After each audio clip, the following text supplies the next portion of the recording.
किसी एक देशीय समूह में चाहे वे कितनी घनिष्ठ रूप में एक दूसरे से जुड़े हों, छोटी बड़ी भिन्नताएं हमेशा देखी जा सकती हैं। उस समूह की मूल एकता तब प्रकट होती है जब उसकी तुलना किसी अन्य देशीय समूह से की जाती है। यह बात अलग है कि अक्सर दो निकटवर्ती समूह की भिन्नता सीमांत इलाकों में या तो धुंधली पड़ जाती है या आपस में घुल मिल जाती है। प्राचीन और मध्य युग में आधुनिक राष्ट्र के विचार ने जन्म नहीं लिया था और सामंती, धार्मिक या जातीय संबंधों का महत्व अधिक था। फिर भी मेरा विचार है कि ज्ञात इतिहास में किसी भी समय में एक भारतवासी भारत के किसी भी हिस्से में अपने ही घर किसी अपनेपन की अनुभूति करता था, जबकि किसी भी दूसरे देश में पहुंचकर वह अजनबी और परदेशी महसूस करता था। उन देशों में जाकर जिन्होंने कुछ दूर तक उनकी संस्कृति या धर्म को अपना लिया था, उसे अजनबीपन का बोझ निश्चय ही कम होता था। वे लोग जो किसी गैर धर्म को मानने वाले थे या भारत में आकर यहीं बस गए, कुछ ही पीढ़ियों के गुजरने के दौरान स्पष्ट रूप से भारतीय हो गए। जैसे यहूदी, पारसी और मुसलमान। जिन भारतीयों ने इन धर्मों को स्वीकार कर लिया, वे भी धर्म परिवर्तन के बावजूद भारतीय बने रहे। धर्म परिवर्तन की जिस तरह से कोई हिंदू मुसलमान बन जाता है या यहूदी या पारसी बन जाए। आज जब राष्ट्रीयतावाद की अवधारणा कहीं अधिक विकसित हो गई है, विदेशों में भारतीय अनिवार्य रूप से एक राष्ट्रीय समुदाय बनाकर विविध कारणों से एकजुट होकर रहते हैं। मीन्स जो लोग भारत से जाते हैं विदेशों में, वो वहाँ पर रहना उनकी मजबूरी है, लेकिन फिर जितने भी विदेशी भारत में होते हैं वो सारे एक कम्युनिटी बनाकर रहते हैं। भले ही उनमें भीतरी मतभेद हो, हिंदुस्तानी ईसाई कहीं भी जाए उसे हिंदुस्तानी ही माना जाता है। इस प्रकार किसी हिंदुस्तानी मुसलमान को तुर्की, अरब, ईरान या किसी भी अन्य देश में जहाँ इस्लाम धर्म का प्रभुत्व हो, हिंदुस्तानी ही समझा जाता है। मेरे ख्याल से हम सबके मन में अपनी मातृभूमि की अलग अलग तस्वीरें हैं और कोई दो आदमी बिल्कुल एक जैसा नहीं सोच सकते। जब मैं भारत के बारे में सोचता हूँ तो मेरे मन में बहुत सी बातें आती हैं।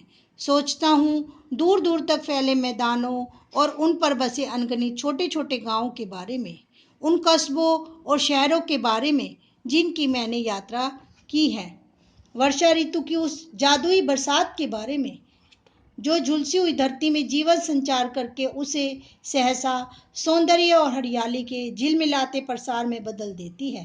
विशाल नदियों और उनके बहते जल के बारे में, ठंड की चादर से लिपटे खैबर, खैबर जो है प्रदेश का नाम है, भारत के दक्षिणी सिरे के बारे में, लोगों के बारे में, व्यक्ति और समूह दोनों रूपों में, और सबसे ज़्यादा बर्फ की टोपी पहने हिमालय के या वसंत ऋतु में कश्मीर की किसी पहाड़ी घाटी के बारे में जो नवजात फूलों से लदी होती है और जिसके बीच से कल कल खल खल करता झरना बहता है। हम अपनी पसंद की तस्वीर बनाते हैं और उसे सहेज कर रखते हैं। जन संस्कृति। मैंने वर्तमान समय में भारतीय जनता के गतिशील जीवन नाटक को देखा। ऐसे अवसर पर मैं अक्सर उन सूत्रों को खोज लेता था जिससे उनका जीवन अतीत में बंधा है, जबकि उनकी आंखें भविष्य पर टिकी रहती थी। हर जगह मुझे एक सांस्कृतिक पृष्ठभूमि मिली जिसका जनता के जीवन पर बहुत गहरा असर था। इस पृष्ठभूमि में लोक प्रचलित दर्शन, परंपरा, इतिहास, मिथक और पुरा कथाओं का मेल था। इनमें से किसी को दूसरे से अलग करके देख पाना संभव नहीं था। पूरी तरह अशिक्षित और निरक्षर लोग भी इस पृष्ठभूमि में हिस्सेदार थे। लोक प्रचलित अनुवादों और टीकाओं के मध्य से भारत के प्राचीन महाकाव्य रामायण और महाभारत और अन्य ग्रंथ भी जनता के बीच दूर दूर तक प्रसिद्ध थे। हर घटना, कथा और उनका नैतिक अर्थ लोकमानस पर अंकित था और उसने उन्हें समृद्ध और संतुष्ट बनाया था। अनपढ़ ग्रामीणों को सैकड़ों पद याद थे और अपनी बातचीत के दौरान वे बराबर या तो उन्हें उद्धृत करते थे या फिर किसी प्राचीन रचना में सुरक्षित किसी ऐसी कहानी का उल्लेख करते थे जिससे कोई नैतिक उपदेश निकलता हो। रोजमर्रा की जिंदगी के मसलों के बारे में सीधी सादी बातचीत को ये देहाती लोग जब इस तरह का साहित्यिक मोड़ देते थे तो मुझे अक्सर बहुत आश्चर्य होता था।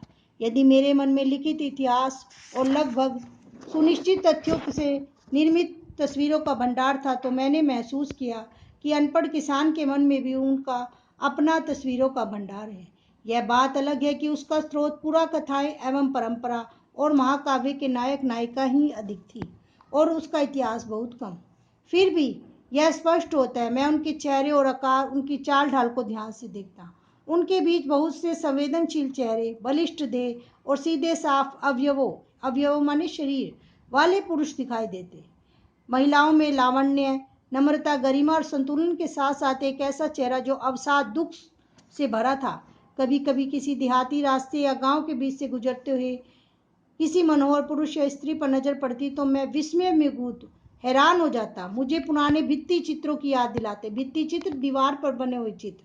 मुझे इस बात से हैरत होती कि उन तमाम भयानक कष्टों के बावजूद आखिर यह सौंदर्य कैसे टिका और बना रहा। इन लोगों को साथ लेकर हम क्या नहीं कर सकते, बशर्ते इनके हालात बेहतर हो।